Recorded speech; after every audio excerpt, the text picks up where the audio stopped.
সাত সকালে জলদাপাড়া জাতীয় উদ্যান লাগোয়া মাদারিহাটের ইসলামাবাদ গ্রামে হাতির মৃতদেহ ঘিরে চাঞ্চল্য।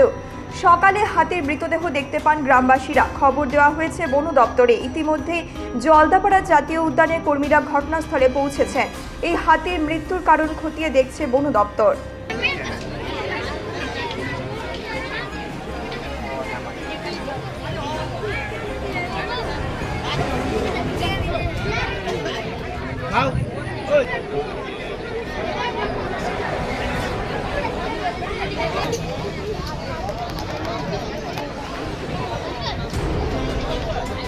আলিপুরদুয়ার থেকে সমুদ্র রিপোর্ট, নিউজ মেট্রো।